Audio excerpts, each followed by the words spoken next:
Բարև ձեզ, եթերում 1000-ից հաղորդաշարն է։ Առողջապահության ազգային ինստիտուտի տվյալներով Հայաստանում 63000 մարդ ունի քաղցկեղ, այսինքն ամեն 47-րդը։ Երևանում տարածվածությունն ավելի մեծ է, ամեն 42-րդ բնակիչ ունի քաղցկեղ։ Միայն վերջին 5 տարիների ընթացքում Հայաստանում քաղցկեղի տարածվածությունը աճել է 45%-ով եւ ամեն տարի գրանցվում է նվազագույնը 1000 նոր դեպք։ Սրանք պարզապես թվեր չեն, այլ ամեն մեկը մի կյանքի պատմություն։ Մեր տաղավարում այսօր այդ հազարներից մեկն է, ով պատրաստ է խոսել վիճակագրական թվերից այն կողմ ապրած իր կյանքի եւ այդ կյանքի բարդությունների մասին, քանի որ թվերը լուռ են, իսկ մարդիկ ոչ։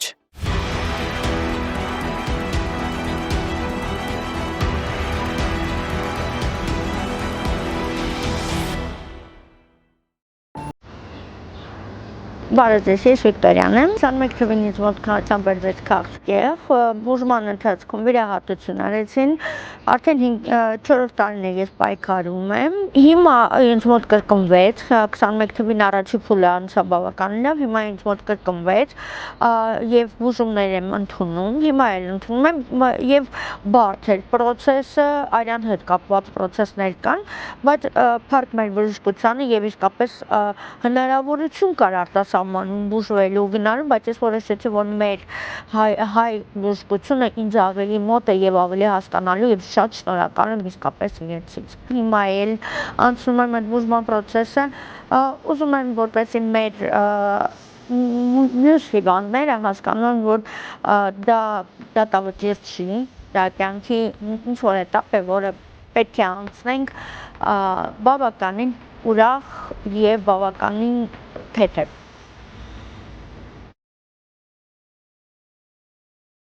Բարև ձեզ Վիկտորիա, շատ շնորհակալ եմ եւ շատ ուրախ եմ ձեզ այսօր մեր տաղավարում տեսնել, քանի որ սա արդեն իսկ խոսում է ձեր ուժեղ կամքի մասին, իսկ այս հիվանդությունը թույլ մարդկանց չի սիրում։ Բարև ձեզ, Աթինգյան, շատ հաճելի է։ Ձեզ մոտ հայտնաբերվել է ծվարանի քաղցկեղ, այո, կխնդրեմ մի փոքր պատմել, երբ եւ ինչպես, ինչ գանգատներով դիմեցիք բժշկի եւ ինչպես հայտնաբերեցիք։ Նախ առաջինը Վիկտորիա 53 տարեկան եմ, քաղցկեղից հետո իհարկե տարիքային եւ կազմվածքը փոխվում է, բայց ես զգում եմ, որ դեռ շատ գործ ունեմ, շատ ջահել եմ։ Քաղցկեղը հայտնաբերվեց շատ հանկարծակի ձևով, ուղղակի թղթափանության համար գնացի բժշկի, բժիշկ ասեց 2-3 տարի։ Քանի տարի առաջ։ 21 թվին։ 20 թվին վերադարձա հայրենիք եւ շատ հանկարծակի ձևով բժշկի խորհրդակցությամբ, որ 2 տարի չէ ստուգվել, եկեք ստուգվենք, հենց միանգամից ուղղորդեցին Էրեբունի հիվանդանոցի շատ բանիմաց մեր գինեկոլոգներից անունները կասեմ անպայման, որովհետև մարդիկ պետք է իմանան մեր հերոսներին, Նորայր Ղուկասյան, որը ընդհանրապես օնկոլոգիայի հետ կապվում, ուղղակի ինքը ինձ խորհուրդ տվեց ստուգվել հենց իրենց մոտ։ Ստուգվեցի, հայտնաբերվեց եւ միանգամից ինձ բարեկամների հետ միասին հենց նույն օրը ուղարկեցին Նայիրի հիվանդանոց խիրուրգ Արտյոմ Ստեփանյանի մոտ, որին ես հիմա անվանում եմ երևի թե Աստծո փոխարինողներից մեկը մեր երկրում, հենց որպեսզի, որովհետև իր հենց մոտեցամբ ես գնացի այդ բարդ վիրահատությանը եւ վիրահատությունս շատ լավ անցավ։ Ներողություն, այսինքն ի սկզբանե որևէ կասկած են ուղղեցել, ձեզ ուղղորդել են այլ բժշկի մոտ։ Ցավոք սրտի ռակը օնկոլոգիան շատ դեպքերում ցավեր չի տալիս։ Ցավերը տալիս է արդեն այն ժամանակ, երբ որ արդեն 3-րդ, 4-րդ փուլ, երբ որ արդեն կլինում են մետաստազներ եւ մարդիկ արդեն այն ժամանակ է, որ արխորին արդեն բուժում է պետք։ Եվ այդպես էլ եղավ, հիմա արդեն 3-րդ ստադիայի մոտակա արդեն դաժե 4-րդի փոխարինման, բայց այնպես էր, որ ինքը շրջափակված էր եւ իր վիրահատությունը շտապույտ պետք էր, որպեսզի դա չվերածվեր ավելի բաց տարածված։ Ներողություն, իսկ ուզում եմ հիշեք այդ օրը ձեզ այդպես անմիջապես ստուգումից հետո բաց տեքստով ասացին, ինչու եմ հարցնում, որովհետև Հայաստանում կա պրակտիկա, որ անմիջապես հիվանդին չեն ասում, բարեկամներին են ասում, փորձում են թաքցնել հիվանդից այդ փաստը։ Ձեր դեպքում ինչպես եղավ։ Իմ դեպքում ուղղակի հենց անալիզները վերցնելու ընթացքում ես զգացի դեմքի փոփոխությունը բուժաշխատողի եւ ասեցի ես կկանչեմ բժշկին, մի րոպե սպասեք, ես հասկացա, որ ինչ որ մի բան Ինչ։ հա, ցավոք սրտի ինչ որ ներքին տագնապներ, բայց ես ուրիշ տեղի Ուրիշ կասկածներ ուրիշ ունեիք։ տեղի էի սպասում, կներեք 20 թվից հետո ես արդեն շատ մտածում էի իմ ուղեղի կայունության մասին եւ մտածում էի, որ իսկապես ինչ որ հիվանդություն կա իմ մեջ,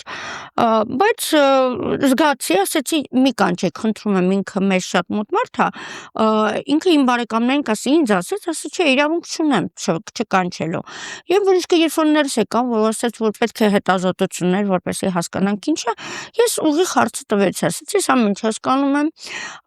ես ուժեղ մարդ եմ, խնդրում եմ ինձ հետ բաց։ Ճիշտ է ասեք։ Առաջինը ինձ ասեք, եթե ես գտնեմ ինչ որ բան իմ հարազատներին պետք չէ ասել, հարազատներս էլ արդեն զգացին, որ ինչ որ խառնաշփոթ է սենյակում, իհարկե իրանք էլ վախեցան, ասեմ շատ լավ ընտանիք ունեմ, եւ աղջիկս, եւ եղբայրներս, եւ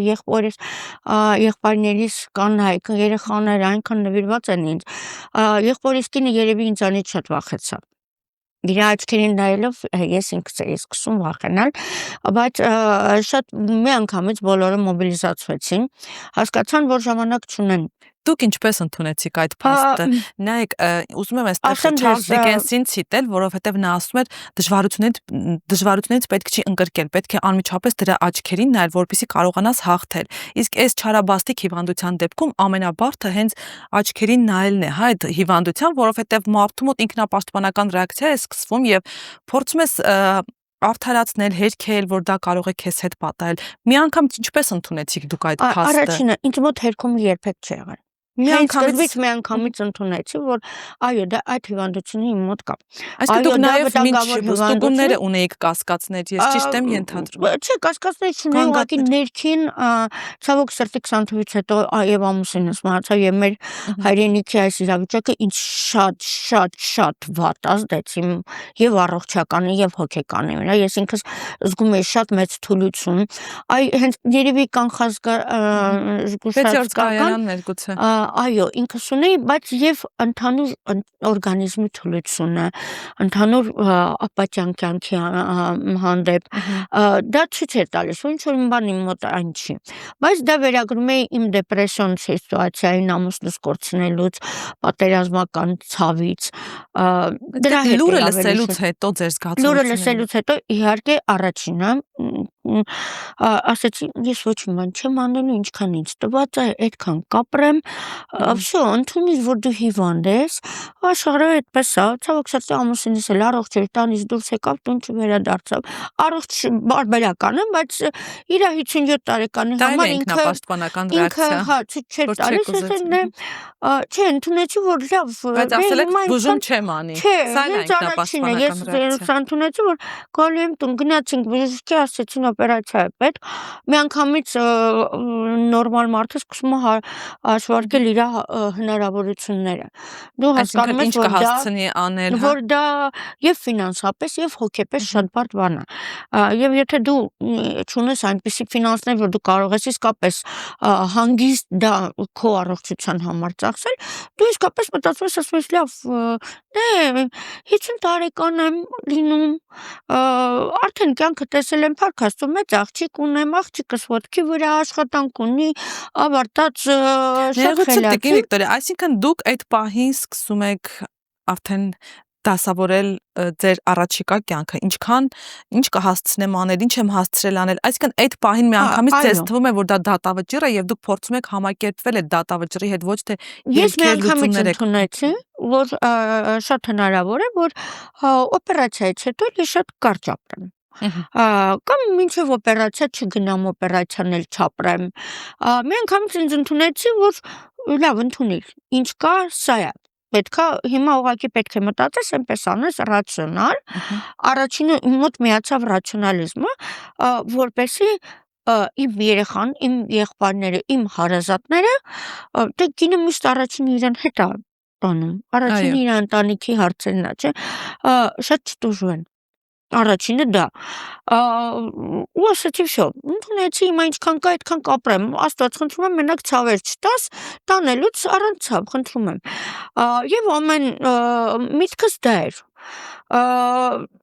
Երեխաս մի անգամից եկավ Հայաստանում չէ, Մոսկվայում էր, մի անգամից եկավ եղբայրներիս հետ, զրուցի մեր հարազատներիս, իմ եղբորս երեխաները, ինձ ցույց տվեցին, որ ես իրենց շատ պետք եմ։ Մի նախադասություն իմ երեխայի, այսպես ասած, սառը ապտակ էր ինձ համար։ Ինչ նախադասություններ կասեք։ Երբ որ ասեցի, որ չեմ ուզում ոչ իմանալ, արդեն ապրել եմ 50 տարեկան եմ լինում, էլ ինչա պետք, դու արդեն մեծ ես, դու քո մասին պետք է մտածես,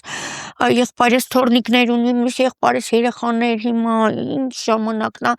իմ ցավերով տառապելու, ես այսպես հանգիստ եմ, ամուսինս էլ չկա, էս էր իմ կյանքը։ Երեխաս նստեց, ասեց, լավ, ուրեմն դու գիտես, որ ինձ ցավ է հայրիկի չլինելը։ Դու գիտես, քո եղբորը,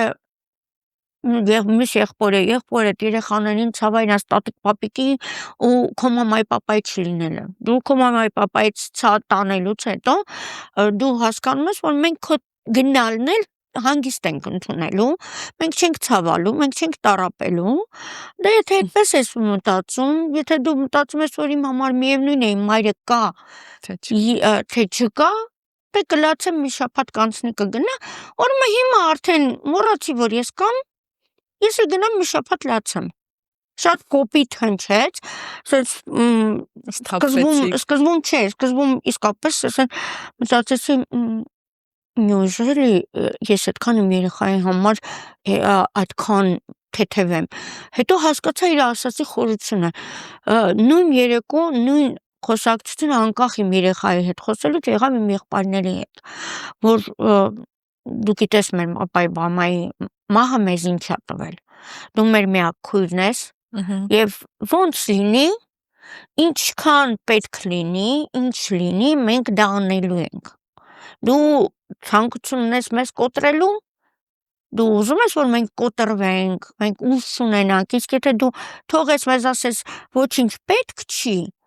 մենք կոտրվելու ենք եւ մենք չենք վերականգնվելու։ Դրանից կոտրվելուց հետո մենք էլ ենք հիվանդանալու։ Դա ինձ այսպես իսկապես թափեցրեց, ասեցի իսկապես էգոիզմ է մտածելը, որ լավ, դե կտառապես, կմահանաս, կգնաս, ինչ է եղել, կդառնաս ուժ։ Ու սկսեցիք պայքարել։ Սկսեցի պայքարել։ Այդքան պայքար չէ, ինչքան խնայել ինձ, որպեսզի իմ հարազատների պայքարը անօգուտ չլինի, անարդյունք չլինի։ Դա շատ մեծ ուժ է տալիս։ Իսկապես քո կողքի մարդկանց հույսերը շատ նաև ասեմ ցավալի կետ էլ կա, երբ որ դու ասենց ուժեղ մոմենտներ ա գալիս, շատ ցավալի, շատ բարդ քիմիոթերապիա վերականգնում, ուժ չես լինում ու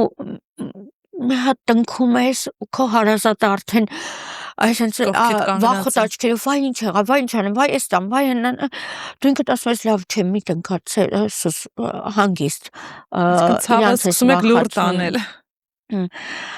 Քո հարազատի աչքերի վախը քեզ տառապանք է տալիս։ Մի խորհուրդ կտամ մեր հիվանդների, ովքեր կլսեն իրենց հարազատներին, այո, վախենալու է, բայց ցույց մի տվեք ձեր ներքին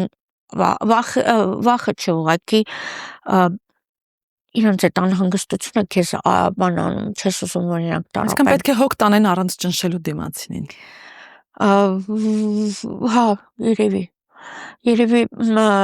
շատ հոգատարությունը դա լավ է, բայց երբ որ դու զգում ես, որ քո եղբայրս բարիս բուն իմաստով, երբ որ տեսնում էր ես թուլանում եմ քիմիոթերապիայից, ինքը ինքան էր վախենում, որ ես տեսնում եմ, որ ինքն է արդեն թուլանում։ Ու այդ ժամանակ ես սկսեցի սովորել դիմակակնել։ Առավոտյան վեր էի կանում կամ ինչ-որ ընթացքում զգում էի, որ նորից վերադառնում եմ մտքերը, ասում էի հոп։ Հա, դու ուժեղ ես, դու կայուն ես, դու մենակ չես, ու քո ցավը դու չպետք է քո դիմացինի վրա դնես։ Տիկին Վիկտորիա, այո, այդ դիմակը հաճախ էսեն հիվանդությունն է, որ երկու կողմերին է պետք գալիս։ Այսինքն եւ հիվանդն է դիմակ հագնում ցույց տալու համար, որ գիտես, ես չեմ հավատում, ես լավ եմ լինելու, ես լավ եմ, ես ցավեր չունեմ։ Նույն դիմակը երբեմն նաեւ հարազատներն են հագնում մյուս կողմին, հա, հիվանդին ուժ տալու համար։ Բայց խփել պետք չէ։ Ներքուստ ինչ են զգում։ Հա, խփել պետք չէ։ Դիմակը հագնում ես ուղղակի կանոնանալու էմոցիաների եւ ամեն ինչի համար։ Այդ դերասանը ոնց է մտնում իր դերի մեջ եւ ինքը կարող է լրիվ ուրիշ մարդ լինի շատ լուրջ, բայց խաղա կատակերգրական Այո, դեր։ շփիտը դեմքին եւ մենք հանդիսատեսը նայելով իրեն հավատում ենք որ ինքը ուրախ մարդ է, որ ինքը ուրախ է եւ իր մոտ ամեն ինչ շատ թեթև է, դա է փրկողական դիմակի։ Իսկ երբ որ դու զգում ես դիմակ են հագնում, բայց դրա մեջ արհեստական խաբերություն կա, որ քեզ ուզում են խաբեն որ դու դե հիվանդ չես, դե ամեն ինչ լավ կլինի, կարող է ամեն ինչ չափի մեջ է գեղեցիկ։ Այո։ Տիկին Վիկտորիա, ինձ կասեք նաեւ ինչ բուժման փուլերով եք անցել։ Հենց սկզբանե առաջինը հապշտապ որոշեցին վիրահատել, որովհետև չէր կարելի հետաձգել։ Դա այնպես էր, որ կարող էր մեկ օրվա ընթացքում դաժե հենց իմանալուց հետո մարդը որ իմանում է ինձ կատե հետազոտությունը կոմպյուտերային տոմոգրաֆիան արեցին, չափանիշը 1 էր, ուղիղ օպերացիայից որ նշանակեցին, ամսի 3-ին հայտնաբերեցին, 6-ին հաստատեցին, սեպտեմբերի 30-ին վիրահատությանը սովորներ, որը պետք է նախորդ քննություններ, անալիզներ, այդ ժամանակ ինչ պետք էր, որպեսզի ինձ հետազոտեին օրգանիզմի եւ վիրահատություն անեին։ Այդ ընթացքում ինքը համարյա 2 չափ մեծացավ։ Շատ հետաքրքիր։ Արագ զարգացող տեսակ էր։ Արագ զարգացող չէ։ Ուղղակի երբ որ մարդ իմանում է, այդպես բան կասում են, որ իմանում է ինքը ներքին ոնց որ ստիմուլ տա, ու այդ հենց այդ մեր թուլությունը այդ մոմենտին, որ ոչինչ չեմ ուզում, օպերացիան էլ պետք չի, ախր այդ օպերացիայի համար այդքան ֆինանսներ ա գնում ես, ցավոք սրտի դա էլ է ցավ, որ հիմա ասեմ փուլերի մասին, հետո կասեմ պետության աջակցության, այո։ Աջակցության մասին, այո։ Վիրահատությունից հետո ուղիղ 21 օր հետո պետք էր արդեն քիմիոթերապիան, բայց վերականգնումս մի քիչ բարդ անցավ եւ մի քիչ ուշացանք, բայց մի քանի տասնյակ բժիշկների խորհրդատվությունը իմ եղբայրս անպայման ուզում էր բոլորի հետ, այո, համեմատել, հասկանալ, շատ շնորհակալ եմ ասում, որ երևի հենց Նորիկի մոտ հանկարծակի գնացինք, հենց ինքը ուղեկցեց Արտյոմ Վիչսլավիչի մոտ, ինքը ուրիշ ձևով մոտեցում արեց, ինքն էլ ինձ ասեց, լսի, ես այնքան հիվանդ ունեմ, եթե դու պետք է նստես, ինձ ասեց, ոայ չեմ ուզում, ինձ բուժվել պետք չէ, օքեյ, գնա թող մյուսը գա բուժվի։ Թող հիվանդը գա, որին ես ժամանակ տրամադրեմ, որ պետք է բուժեմ, գնա այսօր մտածի, վաղը կգաս ինձ պատասխանը կտաս, եթե ուզում ես, մենք շարժվում ենք միասին։ Հոյակապ ձևով անցկացրել է վիրահատությունը։ Շատ վերականգնումս ուղղակի իմ ֆիզիկական վիճակը լավ չէր, իսկ վիրահատման process-ները շատ լավ անցան։ Եվ հետո իմացա, երբ որ կրկնվեց ռեցիդիվը այս տարի հունվարին եղավ, այդ ժամանակ խոսելու ժամանակ հենց նորից գնացինք իմ բժշկի մոտ, Արտյոմը ասաց, որ ձեր օնկոլոգիայի դեպքում 70% հենց առաջի տարին է կրկնվում։ 50%-ը կրկնում է երկրորդ տարում, ու որ դու եկել ես 3 տարի, համարյա 4 տարի հետո, դա շատ լավ չափանիշ է, շատ լավ։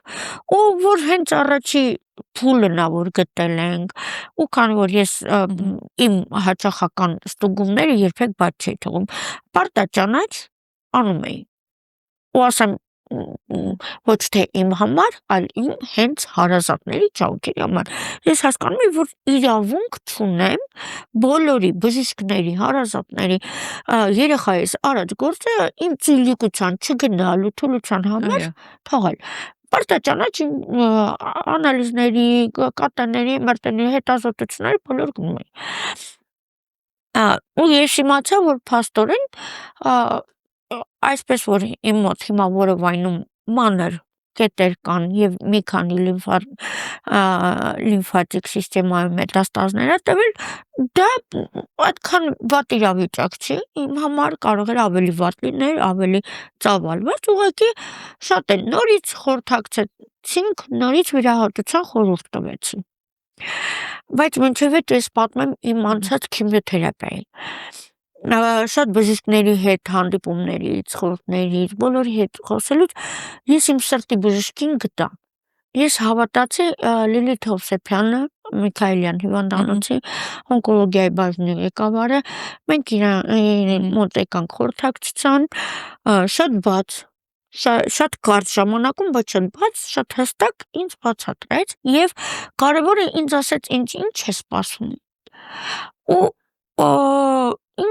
ինչի չվախենամ։ Իհարկե հետո էլի քիմիոթերապիայի ժամանակ կասկածներ եղել են։ Եվ իմ բժշկուհին Աննա Արտակովնա Ավինյանը իրենց մոտեցումը ինձ շատ հարազատ։ Ես զգացի, որ ես իրանց չեմ ամաչում իմ ներքին վախը ասելու, իրենցից երկրորդ անգամ հարցնելու։ Շատ հիվանդներ իսկապես բժշկի մոտ շատ եմ հանդիպում, հիմա որ գնում եմ ստուգումների, բժշկի կաբինետից դուրս են գալիս այսպես։ Նստում են ու ինձ են հարց տալիս կամ են մյուս Ձեր կողքին։ ներքին վախը ո՞րն էր ներերից։ Ներքին վախը քիմիոթերապիայի։ Ասում եք չընկճվեցի, չամաչեցի հարցնել իրենց իմ ներքին վախի մասին, ո՞րն էր այդ վախը։ Որովհետև շատ քիմիոթերապիայի ընթացքում դու քո օրգանիզմը չես տիրապետում։ Ինձ ասում էին, վայ, մազերիդ կթափի, մազերի թափելու եւ ես ընդհանուր քաչալ բառը գրակ այդ բառը չգիտեմ։ Հա, ես այնքան սիրուն էի, այնքան լավ էի ինձ զգում, ինձ դուր էր գալիս։ Դա ինձ ընդհանրապես չկոտրեց, մազերի թափվել ինձ համար Կերծամ չեք դրել։ Չեմ դրել, գլխարկը դնում էի ուղղակի որպեսի չմրսեի եւ արևի տակ։ Ուղղակի դրա համար տանը բարեկամությունը գար, չգար, ես դա էլ կասեմ, մեր հասարակության ընդունումը ինձ համար դա պրոբլեմ չէր, ինձ համար պրոբլեմ էր այն թուլությունը, որ ես ինքս չէի կարողանում պատարագ բռնել, պատարագ ընկնում էր, բաժակը բռնում էի, ձեռքից ընկնում էր։ Դու սովորական բան ուզում ես քո հարազատին ապշեն լիվանաս։ Լիվանալու ընթացքում դու չես զգում, որ ապշեն ձեռքերիցդ գնում է։ Կամ ես քայլում էի, ես զգում էի, որ իմ հարազատները արդեն կողքիցս այսպես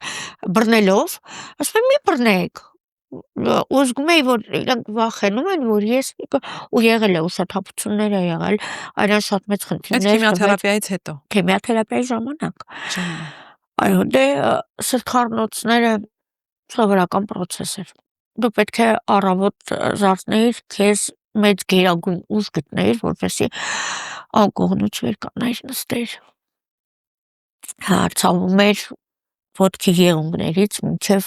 չեղած մազերի արմատները։ Երրորդ քիմիոթերապիայից, թե չորրորդ, շատ վատ դրություններ, այդ էմոցիաներից, որ ասում եք պատմեմ, երևի վատ է, որ հարազատներիս աչքում տեսա մահի վախը իրենց իմ մեջ է, ես չվախեցա։ Ես դաժան մտածեցի, դե եթե այս օրը այդ վերջին օրն է, թող լինի։ Բայց իրանք չտանջվեն։ Դաժե պատկերացրեք, ես այդքան եմ սիրում իմ հարազատներին, մեր ընտանիքում վիճաբանություն, ինչ-որ մենք շատ էմոցիոնալ մարդիկ ենք, մենք կարող ենք քննարկել, բայց մեր ընտանիքում Աստված փառք Աստծո Չեք լուծում։ երբեք։ Եթե ես իմ եղբոր հետ, եղբորս կնոջ հետ, երեխաների հետ, ամբողջ օրվա ընթացքում մի քանի անգամ չխոսեմ, դա մեր համար, ասենք որ երեկոյան զանգում ենք այսօր չենք, մենք շատ։ Ու նայում էի, ասում էի, Աստված ջան, խնդրում եմ էլի մի ցույց տուր ինձ իրանց ցավը։ Ես զգում էի, որ հարսիկս դուրս էր գալիս սենյակից, խոհանոցում լացում էր, գալիս էր ներս, սրբած աչքերով, իրար թվում էր, որ ես չեմ զգում, բայց ես տեսնում էի։ Դա էր Աստծո հետ կռիվը, որ դե եթե ցավա լինելու, թող մի անգամից այդ ցավը լինի գնա։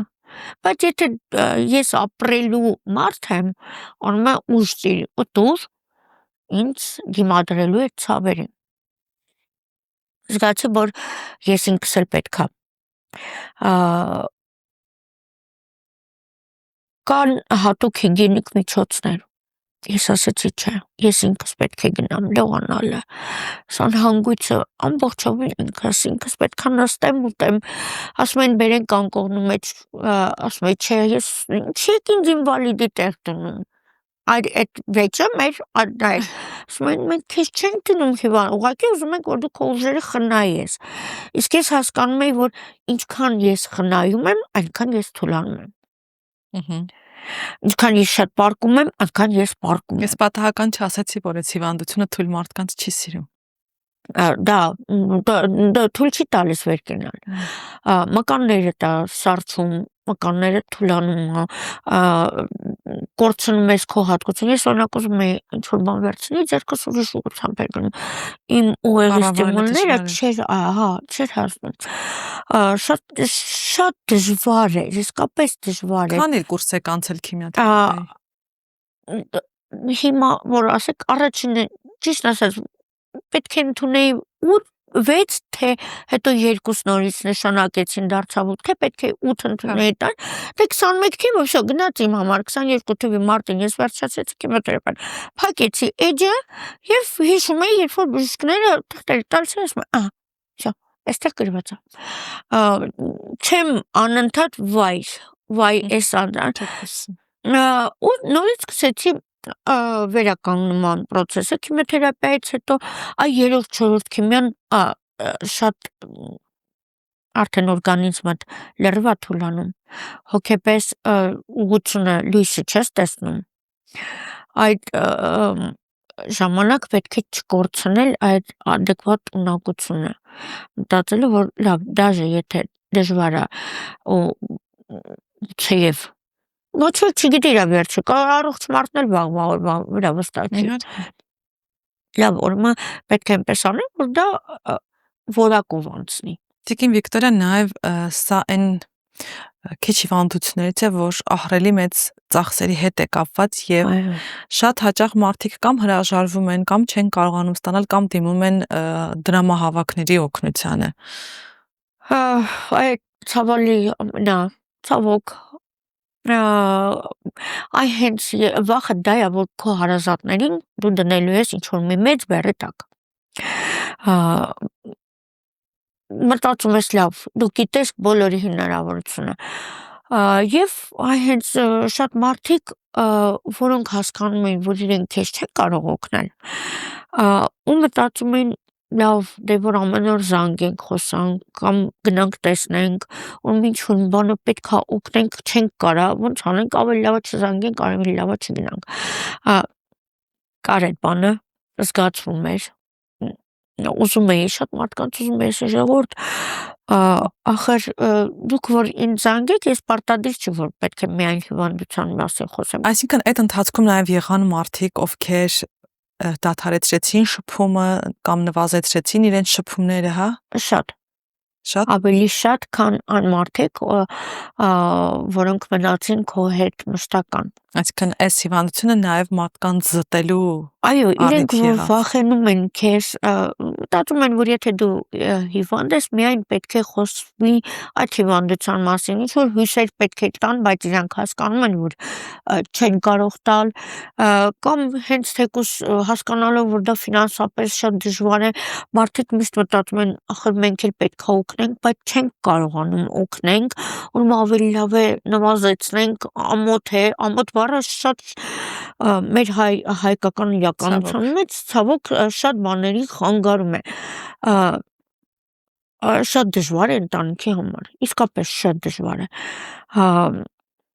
մանավանդ եթե ընտանիքը չունի կողմնակի այնպիսի եկամուտներ, որ կարող է իր հարազատին տրամադրել, իսկապես դժվար է։ Ես նաև ուզում էի հարցնել, դուք ասացիք, որ մազաթափությունից հետո կեղծամ չեք կրել եւ չեք ամաչել ձեր, այդ տեսքից։ Ինձ նաև հետաքրքիր է հասարակության վերաբերմունքը, երբ որ ձեզ այդպես տեսնում էին։ Եվ նաև եթե աշխատել եք աշխատավայրում, ինչ վերաբերմունք էր։ Երկրորդ этаպից հետո աշխատանքս որ սկսեց, արդեն բավականին այսքան էր, կարճ եւ ներկում էի այն ժամանակ, հիմա չեմ ներկում, բնական սպիտակը դուր է գալիս, շատ հետաքրքիր դեպքեր էին լինում, մարդիկ անկեղծ չեն ընդունում մեր հայ կանանց գեղեցիկ գլխակապերը կամ թեկուզ հենց կարճ սանրվածքը շատ մտածում էին իմիջ է եւ որպես իմիջ էին արձագանքներ տալիս ավելի քաղաքի կենտրոնում, քաղաքում կենտրոնում դու քեզ վաճի, բայց հիմնականում այն միջավայրերը, որտեղ ավելի տարեց մարդիկ էին, բոլորը մի քանի օր առաջ դեպք է եղել, շատ զվարճալի էր ինձ համար, պետք է գնայի թորնիկ, եղբորից թորնիկին, իմ թորնիկին, իսիրենում, դպրոցից վերցնելու, ճանապարհին խանութի դիմաց մարդուկին էին, մի քիչ ավելի ինձանից տարիքում, մոտավորապես 70-80 տարեկան, կինը խանութի ներսում էր, տղամարդը դրսում, տղամարդուն հարցրեց, ասեցի կներեք, ես գլխարկով էի, ասես չէ, որովհետև արև էր, պահպանում եմ ինձ արևիկ չի կարելի, տղամարդուն հարցրեցի ճանապարհը ցույց տվեց եւ դեռ ես քայլ չէի արել, դեռ չէի հեռացել, կինս ասաց, վայ հայեր, մարդը հա դե հայր էլ ասաց, բախիր գլխարկ դրել, սկզբում ժպտացի, շուրեկա ժպտացի նայեցի, ուզում էի, հետո ասեցի դե տարիքով կին է, իմաստը, շատ քաղքենիական բաներ ունենք, որ այսքան զարգանում ենք, բայց դեռ կան, եկեղեցում եղավ մի պատար, որ շատ նեղվեցի, նորից շալմա է կապել, շարֆով էր կապած այդ ժամանակ, երևի ինձ ընդունեցին մյուս կրոնի ներկայացուցիչ, ես մեր եկեղեցում մոմ են մնում, պատիկացավ մոմ հավաքող այդ կինը և շատ չար ձևով, ջղայնացած, ու ինքը խոսում է, այնքան էլ տակտ չունի, որ հասկանա գուցե ես հայ եմ, հայերեն եմ հասկանում, մոմը, ինչ ասես չի գալիս, ես ոնց են խիա ինքը մտնում, թող գնա իրա մզկիթը, շուրեկա ասեցի, կներեք, ասի ես բնիկ հայ եմ, երևանցի եմ, ես այնպիսի հայուհի եմ, որ դուք չեք ասելու, և թեկուզ գուցե եթե բաց զգաց գոնե իր արարքի չէ, այ հենց դրանից ջղանացա, որ ինքը մտածեց, մեկ էլ պետք է ես քեզ լսեմ, ինքը իր ասած է լրիվ վստահ և քաղաքի կենտրոնի եկեղեցիներից էր, որի սովոր պետք է լինեն, որ մենք ունենք շատ արտերկրից եկած հյուրեր, ես եղել եմ օտար երկրներում, եղել եմ Ռուսաստանում, ես մտել եմ տարբեր տեսակի եկեղեցիներ, որպես արվեստի մեզ մոտ թեկուզ և մյուս ազգի ներկայացուցիչ, եթե մտնում է եկեղեցի, ուրախացեք, պատմեք ձեր պատմության մասին, ձեր կրոնի մասին, ցավալի էր, իսկ փողոցում շատ էր լինում, որ տրանսպորտի մեջ և գիտեք, այ հիվանդանոցներում շատ էր զգացում, ես ընդհակառակը փորձում էի ավելի ուրախ, ավելի գունեղ, ավելի սպորտային, զարդերով, միշտ և մասնակցել բարեկամների հարսանիքների ծնունդների,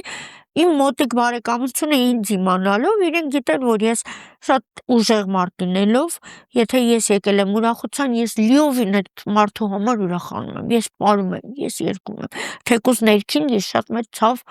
ունեմ, իմ ամուսնուս մահից հետո ես ինձ թույլ չեմ տվել Սևազգեստ մտնել իմ հարազատների տունը։ Նեոթուն իսկ աշխատանք ունեցել եք։ Քեզ երբ որ ինչ-որ մեկը իմանում է, արդեն մի անգամից կոպիտ ասեմ, քեզ սև նկարի մեջ արդեն պատկերացնում են։ Ու երբ որ դու ես հարսանիքների բարում եմ, ես ուրախանում եմ, ու նայում են շատ կանանց հայացքի մեջ sense գումարում են, հայ, ճան դարտան խելք կա, հա, ասենց հագնում է, ապարում է, երկում է, փռվռում է, Փոխանակ նստի եւ տարապի։ հա, շատ եմ հանդիպել այդ հայացքները։ Ես էլ եմ հանդիպել ցավոք։ Ուզում եմ բացատրեմ, բայց գում եմ, որ որոշ մարդիկ ունակ չեն դա հասկանալու։ Հիմա ներկայությամբ իմ ղեկավարությունը ինձ ոգևորելու համար ես հեռակա աշխատանք անում եմ, որի բնույթը ոչ միայն թղթաբանությունն է, իմ ներկա լինելը պետք է այնտեղ, բայց կազմակերպության տարբեր ղեկավարներ, բաժիններ մտածեցին, որ մարդը կարող է թույլ լինի, այսօր գա, վաղը չգա, ասենք ինչ-որ բան ասենք հուզվի, մենք չենք կարա ինչ-որ լուրջ բաների մասին խոսենք, ինքը կարող է շատ վատ զգա իրան, կամ ամբողջ օրը պետք է իմ աշխատանքի տակ կոնտրոլը ոնց էր հայերեն, վերահսկողությունն է, որ ես պետք է շատ քայլեմ, ինձ դա օգուտ է, ես շատ եմ սիրում քայլել, բայց որ կարող է ես լիովին չկարողանամ, հիմա ներկա դրությամբ դեռ այսպես ասած պասիվ մոտով, բայց ես արդեն պատրաստ եմ աշխատելու, բայց ես իրենց էլ եմ հասկանում, ինչ որտեղ ցավալի է, բայց հասկանում եմ, ապրում եմ այսպես, բուժվում եմ, խնայում եմ ինձ, այսօր ճանապարհին գալու հանդիպեցի մի գրություն, որ սերը քո մեջ է, նայի հայլու մեջ սերը քո մեջ է, մենք պետք է սիրենք մեզ, որպեսզի մյուսները սերը բարին արարվի, խնայենք։ Դուք ձեզ սիրում եք։ Նայում եք հայլու մեջ, սիրում եք ձեզ։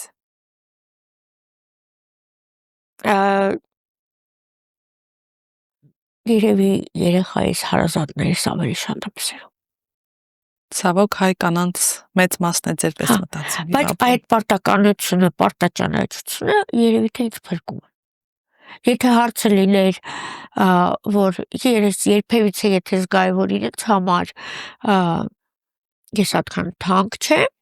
ես այդքան ոչ չի անի իմ համար։ Իսկապես չի անի։ Շատ լավ, Տիկնին Վիկտորիա, շատ շնորհակալ եմ, որ եկաք, կիսվեցիք։ Ես վստահ եմ, որ հաջորդ մեր զրույցը լինելու է ձեր հիվանդության լիովին հաղթահարման մասին։ Շատ մի բան ուզում էի ասել, շատ ժամանակ մտածում եմ մեր հասարակության մեջ, մեր պետության մեջ,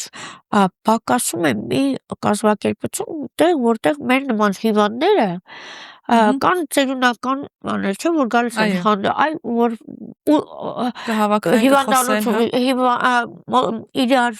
խրախուսել, իրար տեսնեն, շատերը ինձ տեսնելով իրենք հիվանդանոցում ոգևորվում են, դա էլ